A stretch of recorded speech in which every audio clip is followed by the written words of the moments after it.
Halo Sobat Tani semuanya. Nah, jumpa lagi dengan Mas Tani ya. Nah, kali ini Mas Tani akan mereview kondisi lahan padi Mas Tani yang sekarang sudah berumur kurang lebih 63 hari setelah tanam ya Sobat Tani semuanya. Nah, bisa kita lihat ya, sekarang ini lahan Mas Tani sudah mulai keluar semua ini. Nah, di sebelah kiri pun ini yang kemarin masih belum keluar, sekarang sudah keluar. Kalau yang sebelah kanan ini sudah keluar full ya Sobat Tani semuanya. Dan sekarang ini pagi hari teman-teman, sekitar jam 7 ya. Dan tapi kondisi mataharinya cukup terik ya. Jadi kita penglihatannya agak ini teman-teman, agak ngir ya. Nah Sobat Tani semuanya, jadi kemarin Mas Tani yang tanam ini di lahan ya, yang ditanam ini varietas Impari 32. Nah untuk sekarang ini kurang lebih berumur 63 hari setelah tanam. Dan kondisinya bisa kita lihat ya, seperti ini teman-teman. Nah, sudah mulai keluar semua dan alhamdulillah ini ya, ini untuk hama dan penyakitnya alhamdulillah masih terkendali ya ini teman-teman. Nah, jadi Mas Tani di sini akan sharing ya bagaimana cara Mas Tani ini untuk budidaya tanaman padi sehingga kita ini tanamannya bisa terhindar dari hama dan penyakit teman-teman. Nah untuk perawatan sendiri ya Sobat Tani semuanya, kalau untuk masalah hama dan penyakit itu di perawatan ya Sobat Tani semuanya. Nah untuk hama yang sering sekali menyerang tanaman padi itu hama sundep. Memang ini salah satu hama yang bikin kita ini gagal panen. Bahkan ya hampir 100% itu dijamin hasilnya sangat-sangat menurun teman-teman. Nah itu gara-gara sundep. Nah ada itu di lahan sebelah sana, itu nanti akan Mas Tani spill ya. Ya ini kalau lahan terkena sundep itu gimana kondisinya kalau sudah parah ya. Tapi kalau masih 1-2 itu masih ketolong teman-teman. Nah yang kedua itu wereng. Jadi wereng itu tidak bisa disepelekan juga ya untuk hama wereng. Jadi kita harus sering-sering ke lahan dan kontrol. Kalau wereng kontrolnya di sini ya teman-teman. Nah, kalau wereng itu kontrolnya di bawah ya, di bawah sini. Jadi di pangkal tanaman padi, sehingga kita bisa melihat apakah tanaman kita ini terserang wereng atau tidak.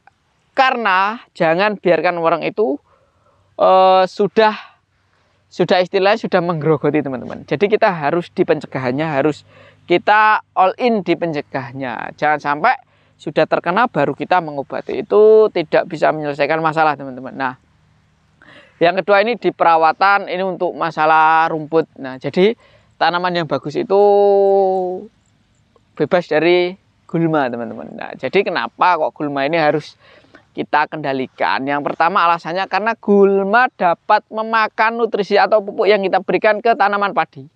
Nah, sehingga tanaman padi ini nanti jatahnya akan berkurang, teman-teman. Nah, bahkan bisa jadi rumputnya itu nanti yang menjadi lebih subur dibanding si tanaman padi kita. Nah itu sangat-sangat sepele ya, sebenarnya sepele ya. Kalau menurut Mas nggak sepele, tapi banyak sekali disepelekan oleh petani ya. Bahkan dibiarin banyak kayak gitu, itu rumputnya. Wah itu jangan ya teman-teman, karena dapat mengurangi, nanti hasilnya itu dapat mengurangi hasil panen teman-teman. Kenapa ya? Karena yang pertama pupuk kita berkurang, terus kayak perakaran juga nanti terganggu karena oyo-oyoan teman-teman. Jadi berebut ya antara padi dan gulma ini berebut. Nah yang kedua ini cahaya matahari juga pengaruh teman-teman. Nah kalau kita lahannya banyak rumput, nah itu cahaya juga akan rebutan seperti itu. Istilahnya jangan biarkan gulma itu menjadi kompetitor tanaman padi kita, sehingga tanaman padi kita yang kalah.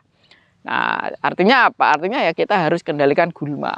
Nah, kendalikan gulma ini bisa dengan dua cara. Yang pertama dengan cara mekanis, yang kedua dengan cara kimiawi. Kalau secara mekanis itu bisa kita dengan manual teman-teman, yaitu matun. Nah, matun atau kita misalnya di lahan ini ya ada rumput ya kita cabut seperti itu.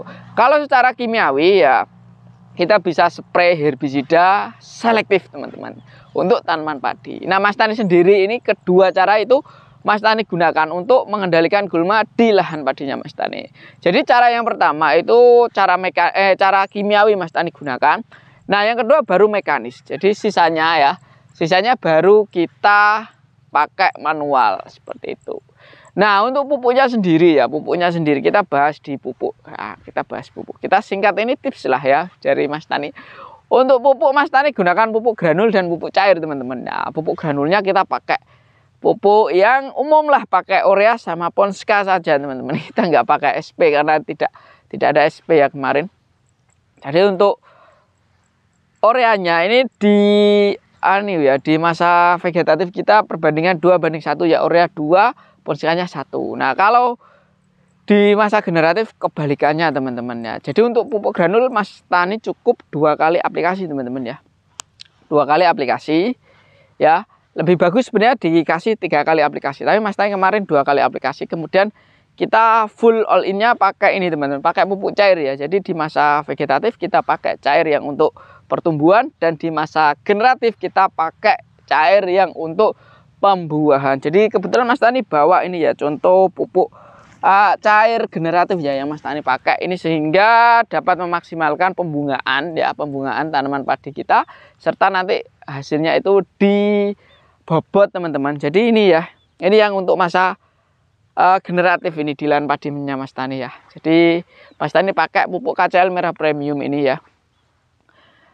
Nah, jadi untuk perawatan seperti itu, teman-teman. Jadi kita ya perawatan umum, tapi yang paling penting itu sebenarnya di controlling, teman-teman ya. Di controlling jangan sampai kita kecolongan hama ataupun penyakit. Nah, karena sekarang ini ya penyakit yang sering terjadi di lahan padi, yang pertama itu asam-asaman ya kalau sekarang ini. Yang kedua ini jamur, terus busuk batang ini juga sangat sering. Dan sundep, teman-teman, kalau di musim sekarang ini ya, karena cuacanya kan kemarin nggak menentu ya, panas terus ada hujan, jadi kaget itu loh, kayak tanaman itu kaget. Banyak sekali ya di sini tuh istilahnya gagal panen ya, karena memang tanamannya semuanya merah, teman-teman. Mungkin nanti akan kita spilkan ya di tetangga sana ya, agak jauh sih ya, nanti kita spilkan. Dan itu salah satu ini ya, sharing dari Mas Tani. Mungkin kalau teman-teman mau bertanya bisa langsung tulis di kolom komentar ya, apa yang perlu kita sharingkan lagi untuk tanaman padi ya. Nah, terima kasih buat semuanya yang sudah support Mas Tani. Jangan lupa like, komen, dan subscribe channel Tanipedia Official. Oke lah, mantap.